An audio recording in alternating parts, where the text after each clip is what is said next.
নমস্কাৰ বন্ধু বান্ধৱীসকল, আপোনালোক সকলোকে মোৰ ইউটিউব চেনেল জ্ঞান হাব দেৱালৈ পুনৰবাৰ স্বাগতম জনাইছোঁ।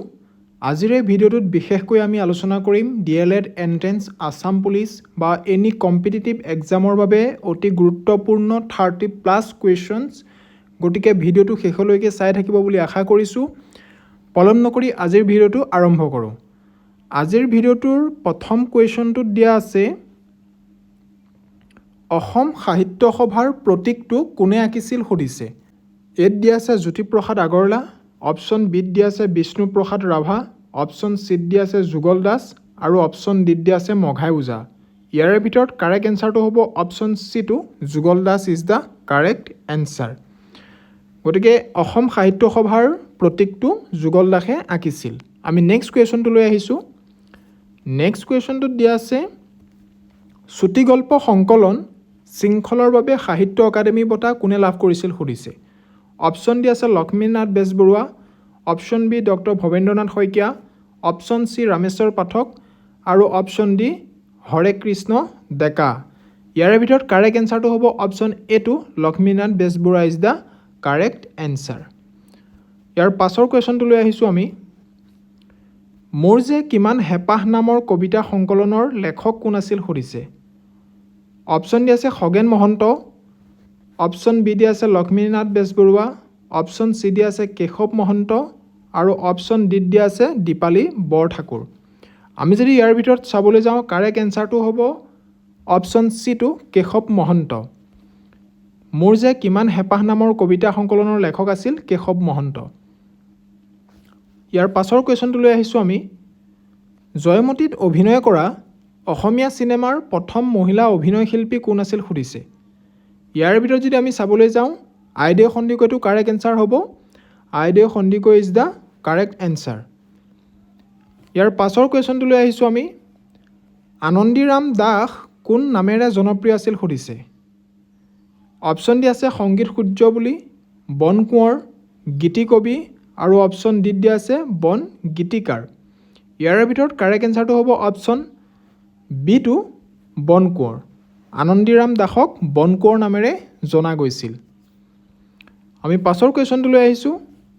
গোৱালপৰীয়া লোকগীতৰ সম্ৰাজ্ঞী হিচাপে কাক জনা যায়। অপশ্যন এ দিয়া আছে Pratima Pandey, option B Dipali Borthakur, option C Parvati Barua আৰু অপশ্যন ডি পাৰভিন চুলতানা। ইয়াৰ ভিতৰত যদি আমি চাবলৈ যাওঁ, কাৰেক্ট এনচাৰটো হ'ব অপশ্যন এটো, Pratima Pandey is the correct answer. আমি ইয়াৰ পাছৰ কুৱেশ্যনটোলৈ আহিছোঁ। পাছৰ কুৱেশ্যনটোত দিয়া আছে, বঁটা বিজয়ী উপন্যাস আশীৰ্বাদৰ ৰং কোনে লিখিছিল সুধিছে। অপশ্যন ডি আছে লক্ষ্মীনাথ বেজবৰুৱা, যুগল দাস, হেমাংগ বিশ্বাস আৰু অৰুণ শৰ্মা। ইয়াৰে ভিতৰত কাৰেক্ট এনচাৰটো হ'ব অপশ্যন ডিটো, Arun Sharma is the correct answer. ইয়াৰ পাছৰ প্ৰশ্নটোত দিয়া আছে, পিতৃ মাতৃৰ মৃত্যুৰ পিছত শংকৰদেৱক কোনে ডাঙৰ দীঘল কৰিছিল সুধিছে। অপশ্যন ডি আছে খেৰসুঁতি, সূৰ্যৱতী, কুসুম্বৰ ভূঞা আৰু সত্যসন্ধ্যা। ইয়াৰ ভিতৰত কাৰেক্ট এনচাৰটো হ'ব অপশ্যন এটো, Khersuti is the correct answer. Next কুৱেশ্যনটোত দিয়া আছে, শ্ৰীমন্ত শংকৰদেৱে কেইখন অংকীয়া নাট লিখিছিল সুধিছে। ইয়াৰ ভিতৰত যদি আমি চাবলৈ যাওঁ, কাৰেক্ট এনচাৰটো হ'ব অপশ্যন এটো, 6খন। শ্ৰীমন্ত শংকৰদেৱে 6খন অংকীয়া নাট লিখিছিল। আমি পাছৰ কুৱেশ্যনটোলৈ আহিছোঁ। পাছৰ কুৱেশ্যনটোত সুধিছে, শংকৰদেৱৰ ৰচিত অনাদি পাতনখন কি বুলি কৈছে। অপশ্যন ডি আছে অংকীয়া নাট, অপশ্যন বি বৰগীত, অপশ্যন চি আধ্যাত্মিক পুথি আৰু অপশ্যন ডি কবিতা সংকলন। ইয়াৰ ভিতৰত কাৰেক্ট এনচাৰটো হ'ব অপশ্যন চিটো, আধ্যাত্মিক পুথি। শংকৰদেৱৰ ৰচিত অনাদি পাতন হৈছে আধ্যাত্মিক পুথি। আমি নেক্সট কুৱেশ্যনটোলৈ আহিছোঁ। কোনটো বিখ্যাত ঘটনাক মণিকাঞ্চন সংযোগ বুলি কোৱা হয়। আমি যদি অপশ্যনকেইটাৰ ওপৰত চাবলৈ যাওঁ, অপশ্যন এত দিয়া আছে শংকৰদেৱে মাধৱদেৱক লগ পোৱা, অপশ্যন বিত দিয়া আছে শংকৰদেৱৰ দ্বাৰা অংকীয়া নাটৰ ৰচনা, অপশ্যন চিত দিয়া আছে শংকৰদেৱৰ দ্বাৰা বৰগীতৰ ৰচনা আৰু অপশ্যন ডিত দিয়া আছে মাধৱদেৱৰ দ্বাৰা বৰগীতৰ ৰচনা। ইয়াৰ ভিতৰত কাৰেক্ট এনচাৰটো হ'ব অপশ্যন এটো, শংকৰদেৱে মাধৱদেৱক লগ পোৱাটোক মণিকাঞ্চন সংযোগ বুলি কোৱা হয়। ইয়াৰ পাছৰ কুৱেশ্যনটোলৈ আহিছোঁ। অসমীয়া ভাষাৰ বিদ্ৰোহী কবি বুলি কাক জনা যায়। ইয়াৰ ভিতৰত কাৰেক্ট এনচাৰটো হ'ব অপশ্যন এটো, প্ৰসন্নলাল চৌধুৰীক বিদ্ৰোহী কবি বুলি জনা যায়। নেক্সট কুৱেশ্যনটোত দিয়া আছে, অসমৰ কোন সাংস্কৃতিক মহীৰূহক কলাগুৰু বুলি জনা যায়? অপশ্যন ডি আছে Jyotiprasad Agarwala, option B Bishnuprasad Rabha, option C doctor Bhupen Hazarika আৰু অপশ্যন ডি ফণী শৰ্মা। ইয়াৰ ভিতৰত কাৰেক্ট এনচাৰটো হ'ব অপশ্যন বি টু, বিষ্ণুপ্ৰসাদ ৰাভাক কলাগুৰু বুলি জনা যায়। নেক্সট কুৱেশ্যনটোত দিয়া আছে কোনজন বিখ্যাত লেখকে ভোগজৰা লিখিছিল সুধিছে। অপশ্যন ডি আছে ব্ৰজনাথ শৰ্মা, ফণী শৰ্মা, বিষ্ণুপ্ৰসাদ ৰাভা, জ্যোতিপ্ৰসাদ আগৰৱালা। ইয়াৰ ভিতৰত কাৰেক্ট এনচাৰটো হ'ব অপশ্যন বি টু, ফণী শৰ্মা। ফণী শৰ্মাই ভোগজৰা লিখিছিল।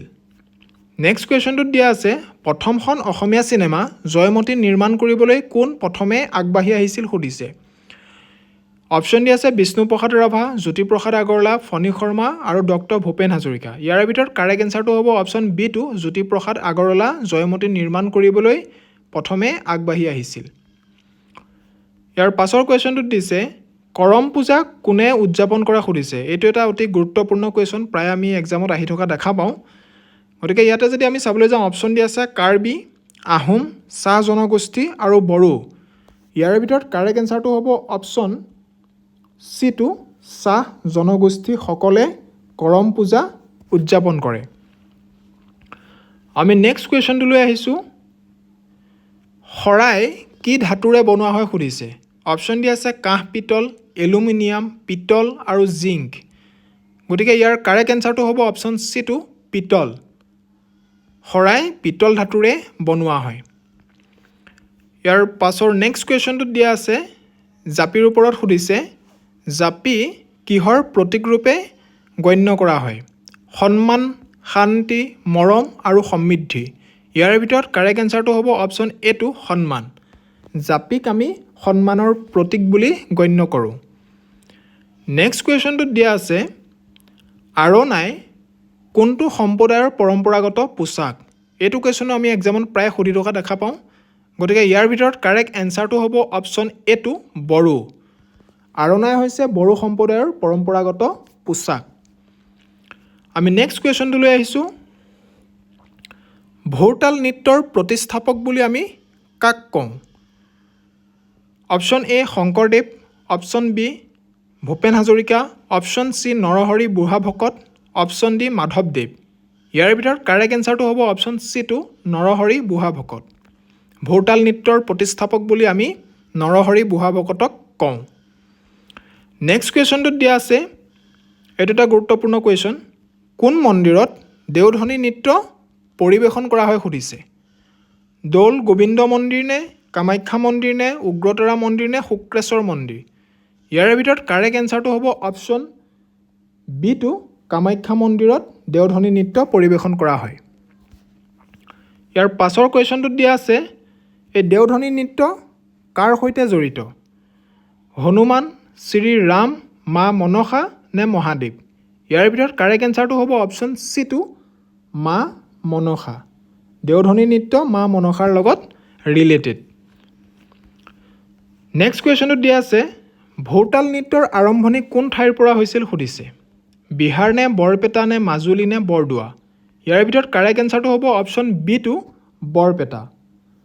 ভোৰতাল নৃত্যৰ আৰম্ভণি বৰপেটাৰ পৰা হৈছিল। নেক্সট কুৱেশ্যনটোত দিয়া আছে অসমৰ পৰা প্ৰকাশ পোৱা প্ৰথম বাতৰি কাকত অৰুণোদয়ৰ প্ৰথম সম্পাদক কোন আছিল সুধিছে। ইয়াৰ ভিতৰত কাৰেক্ট এনচাৰটো হ'ব option B two, doctor Nathan Brown is the correct answer. আমি নেক্সট কুৱেশ্যনটোলৈ আহিছোঁ। অসমীয়া ব্যক্তিয়ে প্ৰকাশ কৰা প্ৰথম অসমীয়া বাতৰি কাকতখনৰ নামটো কি আছিল সুধিছে। ইয়াৰ ভিতৰত কাৰেক্ট এনচাৰটো হ'ব অপশ্যন চি টু, দ্য আছাম বিলাসিনী। আমি নেক্সট কুৱেশ্যনটোলৈ আহিছোঁ। নেক্সট কুৱেশ্যনটোত দিয়া আছে কলকাতাৰ পৰা প্ৰকাশ পোৱা প্ৰথম অসমীয়া প্ৰথম আলোচনীখনৰ নাম কি আছিল সুধিছে। জোনাকী, বাঁহী, উষা নে বিজুলী। ইয়াৰ ভিতৰত কাৰেক্ট এনচাৰ হ'ব অপশ্যন এ টু, জোনাকী। কলকাতাৰ পৰা প্ৰকাশ পোৱা প্ৰথম অসমীয়া প্ৰথম আলোচনীখনৰ নাম হৈছে জোনাকী। নেক্সট কুৱেশ্যনত দিয়া আছে আছাম ট্ৰিবিউন গ্ৰুপে 1965 চনৰ 4 আগষ্টত প্ৰকাশ আৰম্ভ কৰা অসমীয়া দৈনিক বাতৰি কাকতখনৰ প্ৰতিষ্ঠাপক সম্পাদকজন কোন আছিল সুধিছে। ইয়াৰ ভিতৰত কাৰেক্ট এনচাৰটো হ'ব option C2 Kirtinath Hazarika is the correct answer. আমি নেক্সট কুৱেশ্যনটোলৈ আহিছোঁ। প্ৰথম অসমীয়া দৈনিক বাতৰি কাকতখনৰ নাম কি? এইটো এটা অতি গুৰুত্বপূৰ্ণ কুৱেশ্যন। প্ৰথম অসমীয়া দৈনিক বাতৰি কাকতখনৰ নাম হৈছে দৈনিক Batori. Dainik Batori is the correct answer. Next কুৱেশ্যনত দিয়া আছে 1981 চনৰ পৰা প্ৰকাশ পোৱা প্ৰখ্যাত অসমীয়া আলোচনী প্ৰান্তিকৰ প্ৰতিষ্ঠাপক সম্পাদক কোন আছিল সুধিছে। অপশ্যন দিয়া আছে doctor Bhabendranath Saikia, doctor Nagen Saikia, Surya Hazarika, doctor Hiren Gohain. ইয়াৰ ভিতৰত কাৰেক্ট এনচাৰটো হ'ব option A2 doctor Bhabendranath Saikia. Next কুৱেশ্যনত দিয়া আছে সৰ্বাধিক প্ৰচলিত অসমীয়া দৈনিক বাতৰি কাকতখন কোনখন বুলি সুধিছে। সৰ্বাধিক প্ৰচলিত অসমীয়া দৈনিক বাতৰি কাকতখন হৈছে Asomiya Pratidin. Option C is the correct answer. আমি নেক্সট কুৱেশ্যনটোলৈ আহিছোঁ। কাৰ্টুন প্ৰচলন কৰা প্ৰথম অসমীয়া আলোচনীখন কি আছিল সুধিছে। ইয়াৰ ভিতৰত কাৰেক্ট এনচাৰটো হ'ব অপশ্যন B2 বাঁহী। বাঁহী হৈছে কাৰ্টুন প্ৰচলন কৰা প্ৰথম অসমীয়া আলোচনী। নেক্সট কুৱেশ্যনটোত দিয়া আছে প্ৰথম অসমীয়া সংবাদপত্ৰ অৰুণোদয় প্ৰথম প্ৰকাশ পোৱা বছৰটো কোনটো বুলি সুধিছে। 1846 option B is the correct answer. 1846ত প্ৰথম অসমীয়া সংবাদপত্ৰ অৰুণোদয় প্ৰকাশ পাইছিল। নেক্সট কুৱেশ্যনটোত আমাক সুধিছে কেৱল অসমৰে নহয় সমগ্ৰ উত্তৰ পূৰ্বাঞ্চলৰ পৰা প্ৰকাশিত প্ৰথম ইংৰাজী দ্য আছাম ট্ৰিবিউনৰ প্ৰতিষ্ঠাপক সম্পাদক কোন আছিল। ইয়াৰ ভিতৰত কাৰেক্ট এনচাৰটো হ'ব option B2 Lakshminath Phukan is the correct answer. গতিকে আজিৰ ভিডিঅ'টোত ইমানখিনি আছিলে। যদি মোৰ ভিডিঅ'টো চাই ভাল লাগিছে লাইক কৰিব, কমেণ্ট কৰিব আৰু ছাবস্ক্ৰাইব কৰিবলৈ নাপাহৰিব। ধন্যবাদ।